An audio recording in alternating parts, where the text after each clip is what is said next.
அனைவருக்கும் வணக்கம். ரொம்ப ஒரு மகிழ்ச்சியான ஒரு தருணம். இன்றைக்கி 12th ரிசல்ட் வந்திருக்கு. கடந்த ஆண்டை காட்டிலும் பார்த்திங்கன்னா இந்த ஆண்டு வந்து ஒரு 0.17% நம்ம வந்து தேர்ச்சி விகிதம் அதிகமாக இருக்கின்றது. உள்ளபடியே இந்த தேர்ச்சி விகிதத்தில் தேர்ச்சி பெற்றிருக்கின்ற எங்கள் பிள்ளைங்க எல்லாத்துக்கும் என்னுடைய வாழ்த்துக்கள். குறிப்பாக இதற்கு உழைத்த எங்களுடைய பெருமதிப்புக்குரிய ஆசிரியர் பெருமக்களுக்கும் என்னுடைய நன்றிகள். எங்களை வழிநடத்திய எங்களுடைய தலைவர், என்னுடைய அரசியல் ஆசான் அவர்களுக்கும் என்னுடைய நன்றிகள்.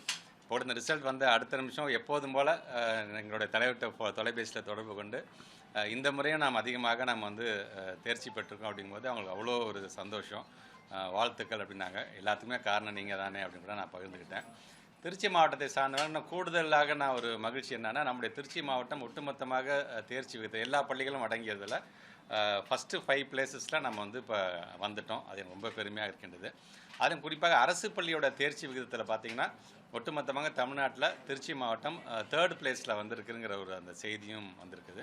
அதுமாதிரி ஒவ்வொரு பாடத்துலேயும் 100% வாங்கினவங்க எத்தனை, கணக்கு பாடத்தில் எவ்வளோ வந்திருக்காங்க, அறிவியலில் எவ்வளோ, தமிழில் கிட்டத்தட்ட 83 பேருக்கு மேலே வந்து தமிழில் மட்டும் பார்த்திங்கன்னா 100க்கு 100 மதிப்பெண்கள் பெற்றிருக்கிறத நம்மளால் பார்க்க முடிகிறது. ஏதாவது ஒரு பாடத்தில் முழு மதிப்பெண் பெற்றிருக்கிறது பார்த்தீங்கன்னா மோர் தென் 16,000க்கு மேலே இருக்கக்கூடிய மாணவ செல்வங்கள் வந்து பெற்றிருக்காங்க. வழக்கம் போல் மாணவர்கள் காட்டிலும் மாணவியர்கள் அதிகம் தேர்ச்சி என்பது உள்ளபடியே எங்களுக்கு ஒரு மகிழ்ச்சி தான். இனி வருங்காலத்தில் மாணவியர்களுக்கும் ஈக்குவலாக எங்களுடைய மாணவர்களும் வருவார்கள் என்ற நம்பிக்கை இருக்கின்றது.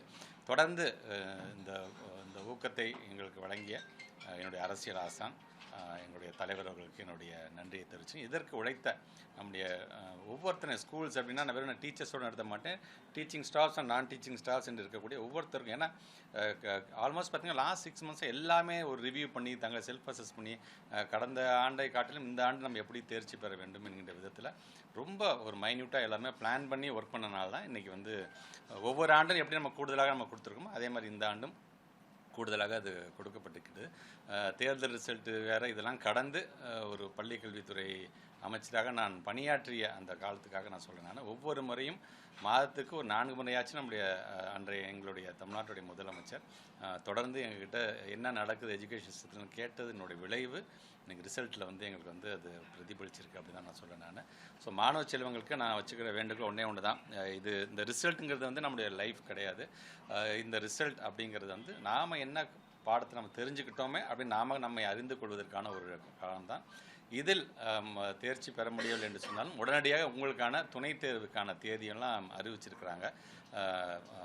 அரசு தேர்வுத்துறையை சார்ந்திருக்கின்ற அதிகாரிகள்லாம் நானும் பார்த்தேன். அது நான் வழக்கம் போல் இமிடியேட்டாக மனசை தளர விடாமல் இமிடியேட்டாக அதில் அப்பியர் ஆகுங்க.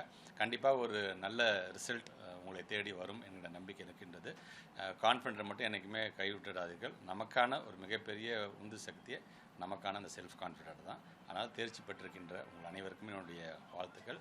தேர்ச்சி பெற முடியவில்லை என்று சொன்னாலும் மீண்டும் முயற்சி செய்து அதில் நீங்கள் மீண்டு வர வேண்டும் என்பதுதான் என்னுடைய வாழ்த்துக்களாக நான் தெரிவிச்சுக்கிறேன். பிஎம்ஸ்ரீ வந்து மத்திய அரசுலேருந்து ஒரு கடிதம் வந்திருக்கு. அமைய போகிற புதிய அரசுக்கு இந்த விவகாரத்தில் எப்படி முடிவு எடுக்கணும்னு நினைக்கிறேன். கிளாரிட்டியாக கொடுக்கணும். யாராக இருந்தாலும் எதனால் பிஎம்ஸ்ரீ நாங்கள் வந்து வேணான்னு சொல்கிறோம் அப்படிங்கிறத பல நேரத்தில் நாங்கள் வந்து எடுத்துன்னு சொல்லியிருக்கிறோம். அதற்கு இருக்கக்கூடிய சிக்கல்கள் என்ன அப்படின்னு கூட அன்றைக்கி எங்களுடைய தலைவர்களுடைய மூலமாக ஒரு பள்ளிக்கல்வித்துறை அமைச்சராக மத யானை அப்படிங்கிற புத்தகத்தின் மூலமாக அது அடுக்கடுக்காக என்ன காரணத்திற்காக நாங்கள் எதிர்ப்போம், இதை நாங்கள் அரசியல் பார்க்குறோம், அரசியல் பார்க்காமல் எப்படி எதிர்க்கிறோம், எப்படி எங்களுடைய பேரறிஞர் அண்ணா, முத்தமிழர் கலைஞர், இன்றைக்கி எங்களுடைய தலைவர் எங்களை வழிநடத்தக்கூடிய அந்த இருமொழி கொள்கை என்பதே போதுமான ஒன்று, மும்மொழி கொள்கை ஏற்க மாட்டோம் என்று நாங்கள் எப்படி இருந்தோம்.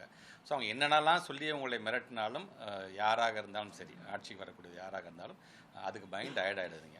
ஏன்னா நீங்கள் எடுக்கக்கூடிய முடிவில் கண்டிப்பாக ஒட்டுமொத்தமாக அந்த தமிழகமே உங்கள் பின்பு நிற்கும். அது இந்த கட்சி அந்த கட்சியெலாம் இதெல்லாம் அரசியல் பார்க்காமல் தமிழ்நாட்டுடைய நலன் சார்ந்து அனைவருமே நம்ம ஓரணியில் நாம் நிற்போம் என்கின்ற அந்த செய்தியையும் யார் ஆட்சிக்கு வந்தாலும் உங்களுக்கு சொல்ல நாங்கள் கடமைப்பட்டிருக்கோம். தேங்க்யூ.